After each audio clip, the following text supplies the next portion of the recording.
Dan kita masih di bab usul, tepatnya di perkataan penulis. Wa yasihu bilafdhil ibra'i wal haqi wa nahwihima wa bilafdhil sulhi fil asl. Dan bahwasanya kalau seandainya terjadi sengketa, kita masih sulh alal iqrar ya. Jadi saya ulang lagi mungkin bahwasanya sulh itu konsepnya ya ada dua orang bersengketa A dengan B. A bilang ke B, ya kamu berutang ke saya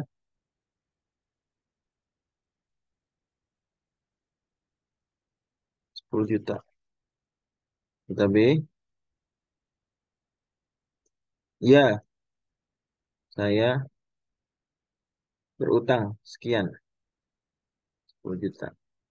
Tapi mohon apa ya dikurangin atau dihilangkan. Mohon maaf. Ya, pokoknya ada sulh, ada perdamaian, mencari win-win solution dia mengakui. Kemudian ada beberapa skenario. Skenario yang kita sudah bahas, misalnya kata A, ya udah kamu kalau nggak ada duit 10 juta, kamu bayar pakai motor kamu aja. Kalau B setuju, oh iya saya bayar pakai motor. Jadi sulhnya begitu. B nawarin ya, gimana kalau bayar pakai motor saya? Motornya 10 juta juga kalau. Kalau setuju berarti maka terjadi sulh. Dan ini dianggap seperti jual beli udah kita bahas. Karena seakan-akan si B bayar utangnya pakai uang, kemudian A membeli motor tersebut dengan uang tadi. Seolah-olah begitu. Terjadi jual beli. Dan bisa juga A bilang ke B atau hasil perjanjian mereka dinolkan utang. Mungkin kan? Memungkinkan. Dan kalau dianggap nol, maka itu dianggapnya ibro, pengguguran hak, pengguguran hak ibro ya. Seolah-olah A bilang ke B, ya udah kamu gak usah bayar utang lagi. Yang sebenarnya dia punya hak untuk utangnya dibayar, tapi dia rela untuk haknya digugurkan. Nah, kata eh, Imam An-Nawawi, wa yasihu dan sah yang kayak begitu. Bila fil ibro wal hati wan huhima. Pengguguran dengan lafal ibro boleh, nggak harus lafal sulh. Untuk kita bicara bahasa Arab, itu bahasa Indonesia kalau mau menerjemahkan sulh ya. Saya berdamai dengan kamu. Nah, nggak harus pakai kata-kata damai. Boleh pakai kata-kata pengguguran. Kata A, saya gugurkan utang saya seluruhnya misalnya. Atau saya hapus, saya kurangi utang saya dari 10 juta, bayar 5 juta aja. Wanahwima dan kata-kata jenis. Contoh wanahwima misalnya wado, kata-kata wado, meletakkan, menggugurkan. Itu kata-kata iskot. Ya, askoto boleh. Al-wad, ya. Atau al-iskot. Saya jatuhkan, saya gugurkan. Bisa juga begitu. Wabilah bisulhi fil asl dan juga boleh. Dengan lafal sul juga boleh. Jadi boleh menggunakan lafal-lafal lain dalam hal pengguguran kewajiban membayar utang. Boleh. Tidak harus dengan lafal sul. Misal. Oke. Dan ini bagian dari pengecualian umumnya madzhab Syafi'i adalah mengedepankan istilah lafal daripada maknanya. Umumnya begitu. Bagaimana kita bisa baca di Al-Asbah Nazair dan buku-buku jenis. Dalam Al-Asbah Nazair Imam Suyuti sebutkan kaidah ini masuk dalam kaidah nomor satu pembahasan kaidah fikih yang diperselisihkan internal Syafi'iyah. Dan kemudian beliau bawakan contoh penerapan kaidah ini dan ternyata lebih dominan memang. Bahwasanya madzhab Syafi'i mengedepankan istilah akad daripada substansi akad. Namun ada kalanya substansi lebih dipentingkan. Tidak mengapa lafal yang lain. Salah satunya ini, walaupun tentu perbedaan antara dua lafal ini, lafal sul dan lafal yang semakna dengan ibro, pengguguran utang, tipis ya. Mungkin itu alasan juga mengapa diizinkan dengan lafal selain sul. Intinya saya ulang lagi contoh dari kasus ini adalah A, bilang ke B, kamu punya utang 10 juta ke saya, kata B, iya benar saya akui. Nah, pengakuan tersebut itulah kenapa disebutnya ini sulh ma'al iqrar. Sulh dengan pengakuan. B mengakui, iya saya punya utang 10 juta. Tapi maaf saya nggak punya duit 10 juta. Terus gimana dong? Ya kata A begitu. Kata B, "Eh, gimana kalau digugurkan sebagian? Saya bisa bayar 5 juta. Kalau 10 juta nggak bisa. Kata A, oke nggak apa-apa, deal. Nah, kata A, saya gugurkan utang saya 5 juta. Kamu bayar 5 juta aja. Nah, berarti dengan lafal ibro, had, waba, isqat, hal-hal yang semakna dengan lafal pengguguran, penghapusan, pengurangan utang. Wabil lafzul sulh bisa juga dengan lafal sulh. Saya berdamai dengan kamu atas utang 10 juta jadi 5 juta. Gitu. Mudah-mudahan jelas ini masalah sulh al-iqrar yang konteksnya adalah tempat penggantian barang. Langsung utangnya digugurkan. Walau salah min halin ala mu'jalin mislihi au akasa lago. Kasus berikutnya, A bilang ke B, kamu punya utang ke saya 10 juta, wajib dibayar hari ini. Ini tempo yang sudah disepakati hari ini. Kemudian kata B, ini A bilang gitu, kita tulis saja, kamu berutang ke saya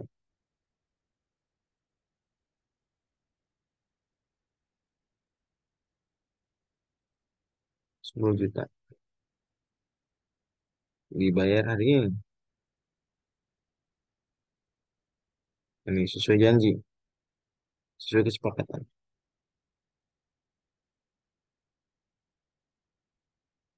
Oke, itu kata A. Kata B, wah, iya saya akui. Jangan lupa, ini masih sulh al-iqrar. Saya akui, saya punya utang 10 juta. Nah, tapi B juga punya perjanjian dengan A, utangnya utangnya apa? Buat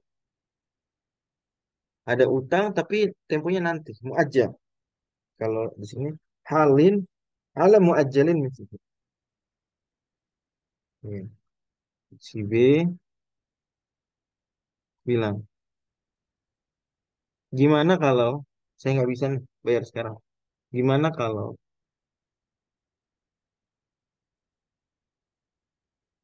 hutang ini digugurkan, tapi kamu ya, akan saya utangi, ini salah satu contohnya, 10 juta bulan depan. Ini bulan ini saya nggak bisa bayar.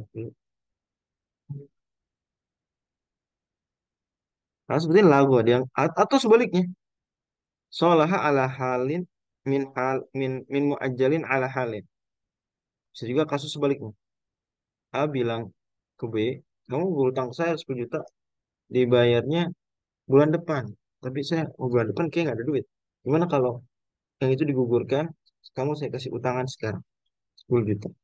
Jadi dianggap impas. Ya, itu maksud soal hamin halin alam ajalin mislihi. Setara 10-10. Maka kata Imam Nawawi lago, nah, sepertinya nggak dianggap. Ya, lago. Perdamaiannya dianggap tidak sah, tidak batal. Dianggap batal, sia-sia. Lagu artinya tercancel ya, sia-sia. Lain ajalal muajalah sohal adat. Tapi kalau yang dijanjikan di masa depan tadi disegerakan sekarang. Misalnya, gimana kalau utang digugurin kamu saya utangin sekarang? Nah, itu. Nah, boleh. Karena dia sebenarnya sama saja membayar utang. Sama saja membayar utang. Digugurkan, kemudian poinnya adalah intinya ada perbedaan waktu sih. Hal dengan muajal antara sekarang dan masa depan dan topiknya adalah utang. Sehingga di sini seolah-olah ada waktu, ada waktu. Dan termasuk hal yang dicela, nah, dilarang dalam Islam adalah jual beli utang atas utang. Orang jahiliyah punya tradisi begini. Di kasus lain, agar kita kebayang mengapa perbuatan ini dilarang. Kalau ada penundaan X, bilang ke Y. Kamu punya utang 10 juta. Katanya sih nggak ada duit sekarang. Oke, kalau gitu saya tunda. Beri kamu tambahan waktu, tapi utangnya saya tambah. Jadi 11 juta bulan depan. 10 juta bayar sekarang 10 juta. Bulan depan bayar 11 juta. Nah, sebenarnya di sini ada transaksi jual utang dengan utang.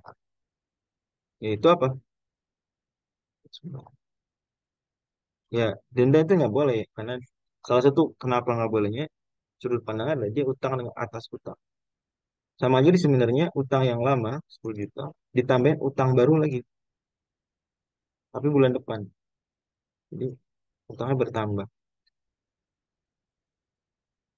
Sama di sini, sul juga nggak boleh dia ada penangguhan. Sul sekarang. Ya, sekarang. Jadi kalau utang di masa depan dipercepat jadi sekarang boleh. Ya, masa depan dipercepat jadi sekarang boleh. Karena jadinya kontak kontan. Tapi kalau ada penundaan hal utang yang sekarang disul ditukar dalam tanda kutip. Win-win solutionnya adalah utang di masa depan nggak boleh.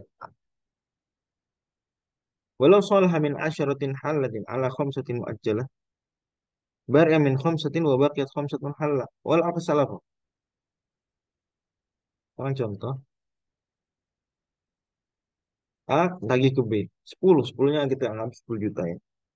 10 juta bayar 10 juta sekarang. Kata B, oh saya nggak punya duit sekarang. Tapi saya punya 5 juta. Tapi 5 jutanya nanti ya. Berarti asyaratin halal 10 juta sekarang. Mm-mm. Kemudian B menawarkan bagaimana kalau saya bayar cuma 5 juta, tapi 5 jutanya nanti. Bayarnya nggak sekarang. Kata Imam Nawawi, bari'a min khamsatin wa baqiyat khamsatun hal. Maka dia dianggap, kalau terjadi kesepakatan begini, terjadi kesepakatan ini, dia dianggap telah gugur kewajiban 5 juta utang. Kenapa? Karena udah sepakat A menyetujui dari 10 juta jadi 5 juta. Maka 5 juta dianggap gugur. Alhamdulillah, hapus. Tapi karena penundaan seperti ini nggak boleh, ya kan? 5 juta nanti, tadi udah dibahas, nggak bisa. Dalam kasus suan terkait utang, itu nggak bisa sekarang menjadi nanti. Nah, sekarang ya sekarang. Nah, ketika ada nanti itu masuk di situ konsep jual utang dengan utang. Dan itu riba jahiliyah begitu modelnya. Denda penalti itu sebenarnya hal-hal yang terlarang. Maka dianggap dia, tapi 5 juta udah gugur. 5 juta ini udah gugur. Karena dia sama saja A ketika menyetujui 10 juta jadi 5 juta nanti. Berarti menggugurkan 5 juta. Nah 5 juta nanti kan nggak boleh. Tadi udah dibahas. Terus gimana? Wabakiyat khamsatun halal. Sebenarnya B tetap bayar. Wajib bayar 5 juta sekarang. Sekarang tetap dianggap terutang. Yang ini nggak boleh. Tapi 5 juta sekarang tetap nggak gugur. Kenapa nggak 10 juta sekarang? Ya karena udah sepakati. Turunin dari 10 jadi 5 juta. Begitu. Walau akasalah. Kalau dibalik nggak boleh. Ya nggak boleh. Ya misalnya utangnya 5 juta nanti. Utangnya. 5 juta minggu depan. Nanti. B, wah, kayak kalau nanti pekan depan sih nggak ada duit. Gimana kalau sekarang aja? Nah, 10 juta sekarang nggak boleh. Pokoknya ada tukar menukar utang sekarang dengan nanti. Ini berarti terjadi jual beli utang yang pokok. Harusnya jangan diutangkan yang nggak sana. Jangan ada kata nanti. Semua sekarang diselesaikan. Karena ini udah utang duluan. Yang pertama sudah utang. Kalau ditambah nanti lagi berarti utang kedua. Utang dijual beli utang. Sementara Nabi SAW sebagaimana dalam hadis. Nah, an il kali bil kali. Melarang jual beli utang dengan utang. Hadis riwayat Abu Dawud. Mm-mm. Mudah-mudahan dimengerti ya. Gimana? Kalau sudah mengerti tentang dua kasus ini,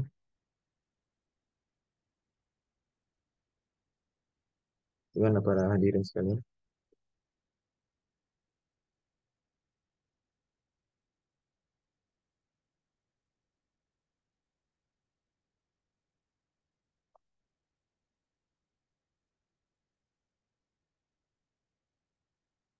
Oke.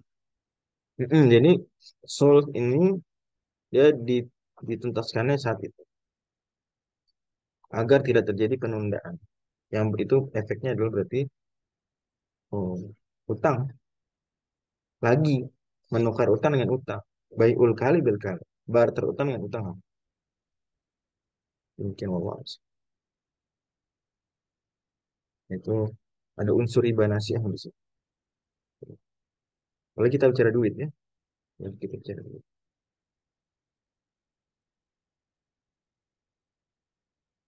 Oke, lanjut. Dan ini judul pengajian kita di poster. Jadi tadi dua pembahasan itu dari pembahasan penutup dari sul jenis pertama. Saya ulang lagi sul dalam pembahasan kita di bab ini itu ada dua macam cara sederhananya. Itu sul alal ikrar, dan sul ala ingkar. Ini disertai pengakuan.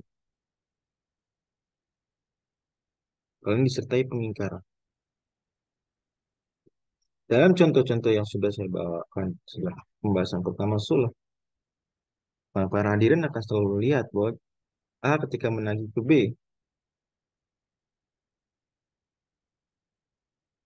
utang, pinjam 100. Ya, kalau ini lo udah pernah pinjam 100, lo bayar 100. Itu B mengakui, iya ada utang. Dia mengakui duluan. Nggak disertai pengingkaran. Nggak disertai penyangkalan. Boleh juga nih, apa penyangkalan.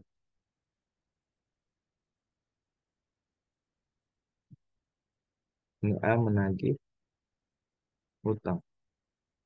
B mengakui. Kalau ini nggak A, kalau pengingkaran, menagih utang pada B. B terus apa? Menyangkal. Saya nggak punya utang segitu. Nggak, saya nggak punya utang. Nggak ngutang. Tapi A terus menagih, menagih, menagih. Akhirnya kan tapi udah daripada ribut kita, gimana kalau saya bayar aja sekian. Nah, itu ya. Umpama A nagih utang 10 juta. B menyangkal, saya nggak pernah utang 10 juta ke Anda. A tetap menagih. Pokoknya kamu pernah utang 10 juta. Wah, kamu. Wah, pokoknya A ini saya bawa preman gitu. B, wah, saya nggak pernah utang 10 juta. Tapi wait, sebentar, sebentar. Daripada saya digebukin dalam hati dia. Gimana deal-dealan kita ya? Saya bayar aja 5 juta misalnya. Contoh. Berarti dia mau menganalogikan seperti tadi. Yang pengaku, disertai pengakuan tapi sebagian. Atau B bilang, saya nggak punya duit 10 juta. Dan saya juga menyangkal punya utang 10 juta. Tapi ini saya punya motor, kira-kira harga 10 juta. Udah, ambil aja. Bayang nggak? Gimana? Jelas? Soal alal ingkar, jenis yang kedua nih. Apakah sudah dimengerti? Jadi bedanya apa? Soal alal iqrar dengan soal alal ingkar apa bedanya? Coba saya mau dengar. Apa bedanya? Soal iqrar dan soal alal ingkar. Apa bedanya? Dia sama-sama utang yang ditagih bisa diubah pembayaran dengan denda, sama-sama bisa diminta sebagiannya, bisa diminta gugur sama sekali, nol. Nah, ya betul bedanya kalau kasus alal ingkar itu ada penyangkalan. Dia, saya nggak merasa pernah berutang. Kalau alal ikrar, iya benar, saya pernah berutang. Kalau ini enggak. Dan memang sul ini, makanya cocok dimasukkan di pembahasan berangkai dengan pembahasan apa namanya, eh hajar gitu ya. Kemudian sebelum juga pembahasan taflis, karena memang berangkai dia. Umumnya pertama prosesnya kan kita ingat nih, sul itu masuk dalam kitab taflis. Kita biar kita review sedikit. Itu pernah saya sampaikan di awal kita bahas sul, kenapa ada sul sih? Tapi kita review dikit biar kebayang situasi. Jadi di kitab taflis tuh kan ada bab hajar, ada bab sul, dan nanti bab hawalah dan bab doman. Oke. Jadi ada empat bab. Satu bab hajar, dua bab sul, tiga bab hawalah, empat bab doman. Taflis kita ingat loh prosesnya itu ada seorang yang utangnya banyak banget, kemudian dia udah nggak mampu lagi. Ya sementara dicek aset yang dia miliki ternyata nggak seberapa dibandingkan utangnya yang sudah jatuh tempo semua. Maka diadukanlah ke pengadilan, kemudian pengadilan menjatuhkan vonis. Kamu sudah move, sudah pilot bangkrut. Yang otomatis aset-aset yang dia miliki kemudian dilego dijual oleh digadaikan oleh pengadilan jual jual. Dan kalau masih ada utang yang nggak berubah bentuk sebagaimana adanya maka langsung diambil boleh oleh kreditur yang memberikan utang. Saya dia pernah utang mesin, mesinnya masih ada, ambil aja dan seterusnya. Nah, tapi sebelum dilakukan proses dan selama proses penjualan barang-barangnya tersebut dia dihajar dulu, dihajar kita udah ingat dia dicegah, tidak dilarang, di blacklist, di ban ya, di ban, dihajar udah kayak medsos menghajar orang yang posting tentang pendukung Palestina ya. Di ban. Kenapa? Karena lu punya utang banyak, asetnya sedikit. Ya, Pak. Eh, ba- maka saya kata hakim saya jatuhkan dulu vonis eh, bangkrut. Kemudian barang kamu dijual. Selama barang-barang kamu dijual, kamu nggak boleh transaksi dengan uang kamu yang kamu miliki sekarang. Ya, kamu makan makan yang paling sederhana, pakai baju yang sangat sederhana, dimiskinkan lah dalam tanda kutip. Semua barangnya dijual untuk melunasi utang. Ini nggak apa-apa itu, mending gitu di dunia daripada nanti di akhirat. Kemudian kalau memang masih dan gak nutup, memang kan utangnya lebih gede. Setelah itu udah tuntas, enaknya dihajar, ditaflis enaknya. Mungkin pernah saya singgung juga ini, kalau ingat materi-materi sebelumnya. Enaknya ditaflis, dalam kutip ya. Memang jadi miskin, langsung miskin banget dah. Baju cuma sehelai, kemudian rumah dijual, ini dia jadi ngontrak, kemudian apa lagi? Makanan yang makan orang miskin gitu. Memang harta semua dijual-jualin, semua dijual-jualin gitu ya. Ya, oh dia nih kayak hidup dimulai dari nol lagi, udah seperti dilahirkan ibunya gitu kalau lebih. Gak enak di sisi, tapi enaknya adalah setelah itu utang yang banyak udah nggak boleh, nggak bisa ditagih lagi. Ini saya udah pernah cerita soal ini Taflis itu kan. Dia utang misalnya 100 juta, harta dia cuma 10 juta. Total dihitung-hitung harta 10 juta. Ya, setelah dilakukan proses Taflis, dia dianggap muflis, bangkrut, kemudian harta yang asetnya cuma 10 juta itu dijual habis. Dia cuma pakai baju sehelai, semua baju dijual, kemudian makan dia makan orang miskin, rumah dijual. Dia tentu kalau rumah dijual nggak 10 juta ya harga. Cerita dia ya, tentu kita ubah juta jadi miliar lah. Ya, utangnya 100 miliar, dia cuma punya aset 10 miliar. Jual habis sampai miskin dia. Tapi setelah habis 90 miliar itu nggak bisa ditagih. Udah dianggap dah, syukurin yang emang begitu kejadian. Ini sisi enaknya kenapa ada proses taklis. Kebayang nggak enaknya? Gimana para hadirin sekalian, ngerti nggak di mana sisi enaknya? Di mana sisi positifnya? Ya, kebayang nggak? Ini dia berkeadilan juga taflis pada akhirnya. Orang ini segera dihabiskan hartanya untuk melunasi sehingga terlunaskan, jangan jadi nggak ada ceritanya dia orang punya utang banyak tapi apa misalnya hidupnya boros itu nggak gitu ya, karena dia udah dicegah nggak boleh lagi beli-beli, kemudian nggak boleh jalan-jalan apalagi gitu ya, di apa nggak boleh transaksi jual beli gitu dengan nggak boleh dia membeli barang dengan uang dia yang ada karena akan dibutuhkan untuk melunasi. Tapi setelah itu selesai udah selesai, utang sisanya yang nggak terbayarkan dengan asetnya ya, enaknya di situ ya, konsekuensi dia. Ya. Nanti ada beberapa kasus utang memang pengecualian, beberapa kasus utang itu yang dia tetap harus bayar setelah itu. Setelah udah dimiskinkan dan udah selesai proses, dia tetap harus bayar. Ada beberapa hal yang dia disuruh kerja untuk melunasi itu. Ada pengecualian beberapa kasus, tapi defaultnya enggak. Nah, karena nanti datang orang nagih-nagih. Nah, itu kenapa setelah hajar dan dalam kitab taflis? Karena nanti akan datang orang. Oh, kamu divonis muflis kan? Saya pernah ngutangin kamu. Nah, muncul di sini. Kadang B bisa mengakui, oh iya benar saya ingat punya utang dengan kamu. Kadang B menyangkal, enak aja kamu ngarang-ngarang, saya nggak pernah utang kamu. Jadi itu kenapa muncul di pembahasan kitab tafsir. Urutan. Sisi kecocokannya itu. Walaupun bisa kita bilang juga sul ini dengan kata fuqaha begitu. Dia paling cocok sebenarnya taruh di bab di akhir kitab buyut paling cocok sebenarnya. Karena sul ini di dalam pembahasan sul itu banyak sekali akad-akad yang lain-lain. Ya, akad-akad yang lain muncul di pembahasan sul. Maka dia dijuluki Sayyidul Muamalat atau Sayyidul Ahkam, bapaknya muamalat buyut. Karena di dalamnya ada banyak. Contoh, ada kasus jual beli di dalam sul, ada kasus Tijaro dan sudah kita bahas beberapa. Nah, kalau usul al-inkar, mazhab Syafi'i beda dengan tiga mazhab lain. Tiga mazhab lain bilang sah usul al-inkar. Jadi kalau B menyangkal saya nggak punya utang, kemudian kata B ya udah kamu ambil aja nih motor saya nih. Kita deal-dealan win-win solution, kamu silakan bawa motor saya. Tapi tolong, ini udah preman pergi nih, jangan jangan lagi saya orang nggak ada utang, saya menyangkal ada utang. Tapi nggak apa-apa, daripada ribut kita mendingan nih motor ambil. Motornya kira-kira 10 juta. Nah, kalau deal gitu menurut tiga mazhab itu sah, boleh dianggap sulh terjadi. Menurut madzhab Syafi'i enggak sah.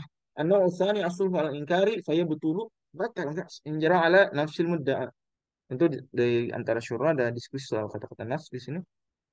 Ada dianggap teksnya Imam Nawawi sebenarnya kurang apa namanya kurang kurang rapi karena di kitab Al-Muharrar sendiri asal dari Minhaj itu bukan bukan ain tapi ghair kata-katanya. Imam Nawawi di dalam teksnya Imam Nawawi itu kata-katanya ain.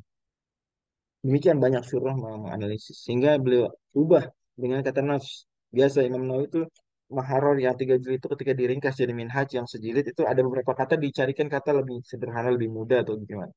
Diringkas biasa. Nah, ain itself diganti dengan nafs. Tapi nyatanya dalam matan Maharor bukan ain tapi ghair. Ya, bisa dilihat sini cetakan punya saya jilid 1 halaman 64 itu bukan nafs tapi ghair. Sehingga nggak tepat diganti dengan kata nafs.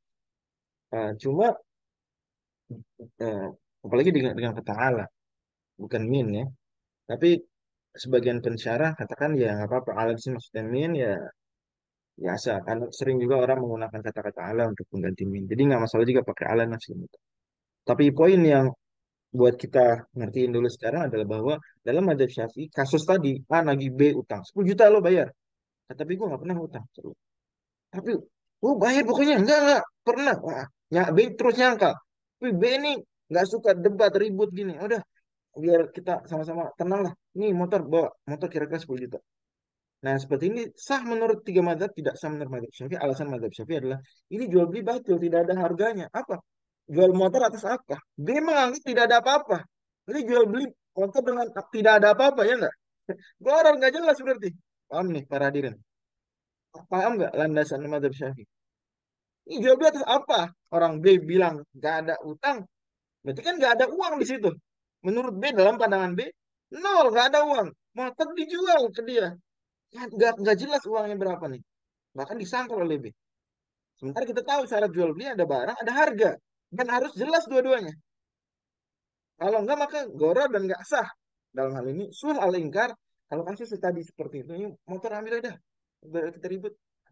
Berarti sama aja dia menjual motornya yang 10 juta tuh, harganya kurang lebih. Dengan uang nggak jelas. Uang yang disangkal oleh B bahkan. Uang yang diklaim oleh A disangkal oleh B. Maka kata manusia ini jual beli nggak jelas. Jelas nih. Jual beli nggak boleh. Batal. Clear nggak argumen pertama tuh? Ada dua sebenarnya yang saya mau sampaikan. Clear nggak? Kenapa soal ingkar nggak benar? Nggak sama benar pada saya. Nah, gimana? Ya. Nih. Argumen kedua adalah ada dua kemungkinan. Kemungkinan pertama, A ini jujur. A jujur. Ya. Kemungkinan pertama A itu jujur. Jadi dia ingkar sodifan. Bisa jadi dia ya apa? Dia jujur. Mengapain tuh? Atas klaim utangnya tersebut. Kalau dia jujur, maka karena dia berarti telah mengharamkan 10 juta yang halal buat dia. Karena A bilang, udah deh, ambil motor. Berarti dia sama aja menerima motor sebagai pengganti 10 juta yang benar-benar ada. Dan dia nggak nagih 10 jutanya dia. Maka dianggap oleh ulama Syafi'i ini mengharamkan yang halal. Kalau dia bohong, berarti dia menghalalkan yang haram, ngambil motor orang. Dalam dua kondisi tersebut, kena larangan sulh karena Nabi bersabda dalam hadis tentang sulh, as-sulhu jaizun bainal muslimin illa sulhan harrama halalan aw ahalla haraman. Sulh boleh antara kaum muslimin kecuali sulh yang mengharamkan yang halal atau menghalalkan yang haram. Dan pasti ini terjadi penghalalan yang haram dan atau penghalalan yang haram dan atau pengharaman yang halal. Itu motor tadi nggak halal, diambil semena-mena oleh A. Sulh berarti sulh yang nggak benar. Karena Nabi sudah kecualikan. Illa sulhan. Seolah-olah Nabi bilang, sul boleh. Kalau sul alal ikrah, kalau sul al ingkar nggak boleh. Karena dia menghalalkan yang haram itu haram. Itu barangkali kita bisa bahas. Ya, insya Allah nanti kan kita lanjutkan bahasan soal ingkar. Tidak sedikit memang dia bahasannya. Misalnya kita lanjut ke jenis kelompok kedua dari sul. Bukan sul yang kita sudah bahas selama ini. Allah misal kita break dulu mungkin semenit ya. Nanti pukul 16.35 kita masuk mulai pembahasan tafsir. Assalamualaikum warahmatullahi wabarakatuh.